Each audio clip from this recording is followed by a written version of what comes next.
This channel does not promote any violent, harmful, or illegal activities. All content provided by this channel is meant for educational purpose only. এটা সময় উপযোগী বিল এবং এই বিল আনাটা অত্যন্ত প্রয়োজন। বিল পাস করানোর ক্ষেত্রে তিনি অসহযোগিতা করেছেন, সেটা আমরা বারবার দেখেছি। এই ধরনের একটা বিল যেটা এই মুহূর্তে সবথেকে প্রয়োজন দেশের মানুষের জন্য সার্বিকভাবে, কোনো বাহানা দেখিয়ে, কোনো অজুহাত দেখিয়ে যেন বিলম্বিত না করে।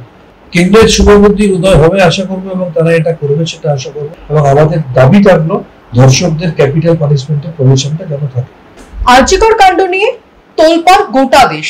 এদেশের সীমানা পেরিয়ে বা সীমান্ত পেরিয়ে এই আঁচ পড়েছে বিদেশেও। এহেন পরিস্থিতিতে বিধানসভায় আরজিকর কাণ্ডের পর যে ধর্ষণ বিরোধী বিল তা পেশ এবং পাশ হয়েছে, এবং এই বিল নিয়ে আজকে আলোচনা করবো। আমাদের সঙ্গে রয়েছেন ডাক্তার শান্তনু সেন। তার থেকে প্রথমেই দা ওয়ালে স্বাগত জানাই আপনাকে। ধন্যবাদ। মঙ্গলবার এই বিল পেশ হলো এবং পরবর্তীতে বিধানসভায় পাশ হলো। এই বিল কি সমাজের যে অবক্ষয়, সেই অবক্ষয় রুখতে পারবে? দেখুন, ধর্ষণ সার্বিকভাবে একটা সামাজিক ব্যাধিতে পরিণত হয়েছে, এটা তো নতুন করে আর বলার প্রয়োজন হয় না। সারা ভারতবর্ষে প্রত্যেক দিন যেভাবে ধর্ষণের ঘটনা ঘটছে এবং ন্যাশনাল ক্রাইম রেকর্ড ব্যুরোর তথ্য বিভিন্ন রাজ্যের ঘটনাগুলো যেভাবে সামনে এনেছে, সেখানে সমস্ত রাজনৈতিক মধ্যে গিয়ে এটাও বলা যায় যে ধর্ষণ একটা সামাজিক ব্যাধিতে পরিণত হয়েছে।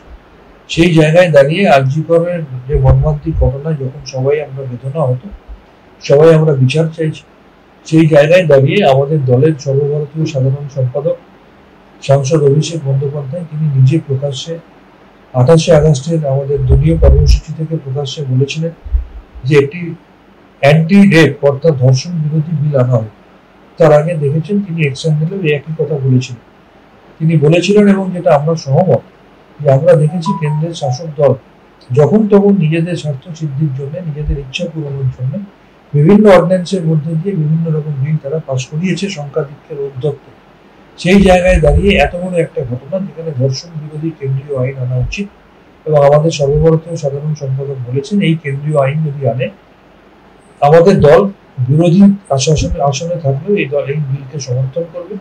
এবং পাশাপাশি তারপর সারা ভারতবর্ষের মধ্যে প্রথম এই বাংলায় বিধানসভায় এই ধর্ষণ বিরোধী বিল আলোচনার মধ্যে দিয়ে সর্বজনসম্মতক্রমে এই বিল পাশ হয়েছে।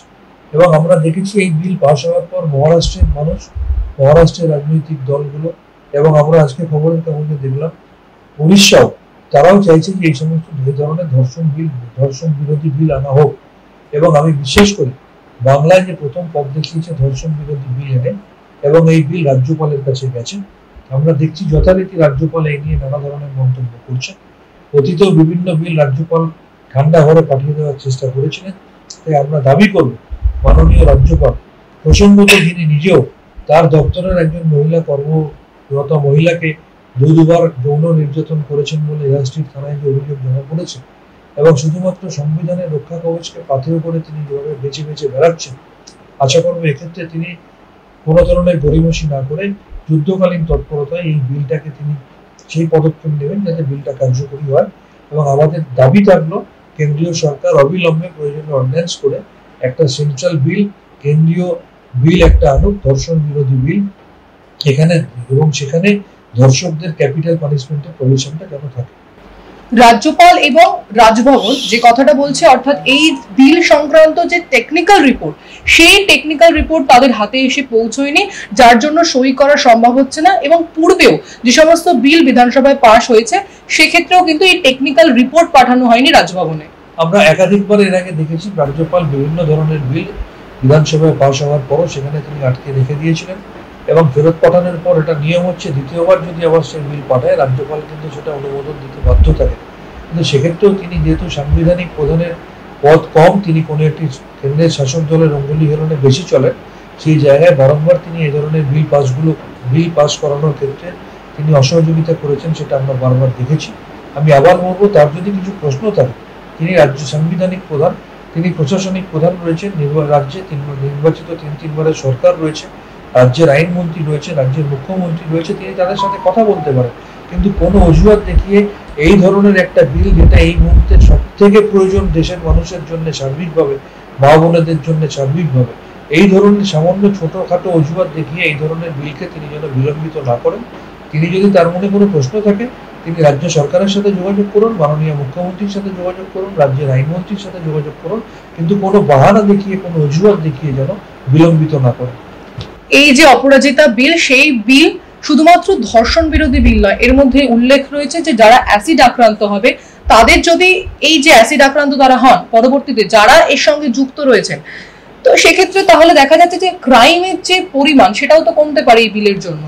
100 বার এটা সময় উপযোগী বিল এবং এই বিল আনাটা অত্যন্ত প্রয়োজন। প্রসঙ্গত আপনাদের জানিয়ে রাখি, ইন্ডিয়ান মেডিকেল অ্যাসোসিয়েশন এর সাথে সাথে দীর্ঘদিন ধরে কেন্দ্রের কাছে চিকিৎসকদের উপর যে আক্রমণ, যে শারীরিক অত্যাচার, মানসিক অত্যাচার, যে নির্যাতন করা হয়, তার জন্য কেন্দ্রীয় বিল আনার জন্য বারবার করে আমরা কিন্তু আবেদন করেছি, আমরা কিন্তু লড়াই করেছি।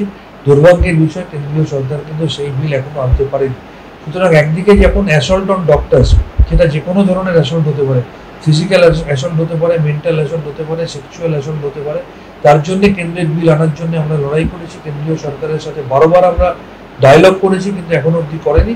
এবং তার সাথে সাথে এই যে অপরাজিতা বিল, এই বিলকে অনুকরণ করে আগামী দিনে ভারতবর্ষ একটা সেন্ট্রাল অ্যাক্ট অবিলম্বে আনা উচিত। একদমই, আপনি যে কথাটা বললেন সেই প্রসঙ্গ নিয়ে আমি একটা কথা জিজ্ঞাসা করার চেষ্টা করবো যে এই ডক্টরস অ্যাসল্ট বা যে বিল আপনারা আনতে পারেননি, দীর্ঘদিন ধরে কেন্দ্রের সঙ্গে আপনাদের যে মতবিরোধ চলছে, কি মনে হয় এই অপরাজিতা বিলের ক্ষেত্রে কি সেই মতবিরোধ মিটবে? মানে কেন্দ্র কি রাজি হবে?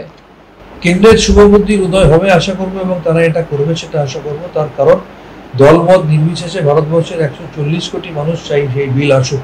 সেক্ষেত্রে সংকীর্ণ রাজনৈতিক মনোভাব নিয়ে তারা দেখবে, নাকি ভারতবর্ষের 140 কোটি মানুষের সার্বিক স্বার্থ কোথায় রক্ষিত হয় সেটা দেখবে। এটা তাদের উপর আশা করবো তাদের শুভবুদ্ধির উদয় হবে। একদমই, ধন্যবাদ চিকিৎসক শান্তনু সেনকে এতক্ষণ সময় আমাদের দেওয়ার জন্য। এই অপরাজিতা বিল, যেটা ধর্ষক বিরোধী বিল বলা হচ্ছে, সেটা রাজভবনের তরফে সই করা হয় কিনা সেদিকে আমাদের নজর থাকবে, এবং রাজভবনে সই হওয়ার পর পরবর্তীতে কি পদক্ষেপ নেওয়া হয় সেদিকেও আমাদের নজর থাকবে। আপনারা দেখতে থাকুন দ্য ওয়াল, কারণ খবর এখন এখানে। ক্যামেরা বিশ্বদীপের সঙ্গে প্রীতি, দ্য ওয়াল।